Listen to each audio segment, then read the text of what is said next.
Once again, this is Tuesday. It's January the 11th. This is the second devotional of two today. The first one was over 2 Kings 11. Now this one we'll consider 2 Kings chapter 12. And I've titled this one, The Reign and the Shame of Joash. Now, as it is with politics throughout history, Judah's peace and prosperity was not perpetual. Now, Joash, also spelled Jehoash, reigned 40 years over Judah, and he honored the Lord, and he did that, which we read in verse 2 of 2 Kings 12, that which was right in the sight of the Lord, all his days wherein Jehoiada the priest instructed him. In other words, he was under the tutelage, the influence of that high priest throughout most of his years of reigning. And so he began reigning at the age of 7, and he continued for 40 years, so quite a long time, 47 years old when he did die.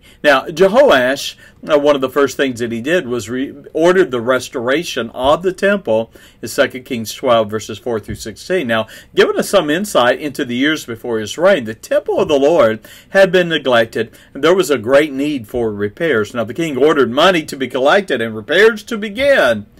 And yet, in the 23rd year of his reign, he discovered that the priests had not repaired what is described as the breaches of the house in verse 6. Now, Jehoash challenged the priest and questioned why they had failed to repair the temple. The implications seemed that there had been some dishonesty, embezzling maybe, and mishandling of the monies that had been given. And so the king commanded in verse 7 and 8 that the priests receive no more money of the people, except that which would be given to those who labored in repairing the temple. Now, verse 17 through 21 continues the study in 2 Kings 12, and it's where Hazael, the king of Syria, began to make war. Now, this fulfilled the prophecy of Elisha in 2 Kings chapter 8, verses 10 through 12. The king of Syria marched through Israel, and he finally laid siege to Jerusalem.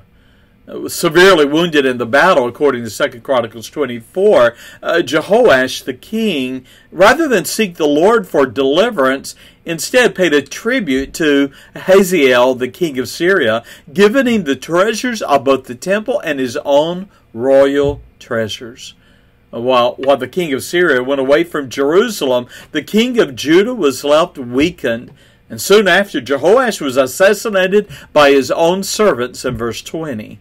And in his place, Amaziah, his son, became king. Now, a closing thought for you. What people remember about us is not how we began our journey, but how we finish. Joash's reign as king of Judah began gloriously as a boy. However, we close this chapter on his life and remember him as a king who not only compromised with Syria, but he gave away the treasures of the temple and was slain by his own servants. Have you thought about how you will be remembered? Not only how you will be remembered by name, but most importantly, by the Lord. All believers should aspire to Paul's summary of his life and ministry when he wrote, I have fought a good fight, I have finished my course, and I have kept the faith. What a wonderful challenge that is to us today. May God find you and find me faithful to his word and faithfully serving. God bless, and bye-bye.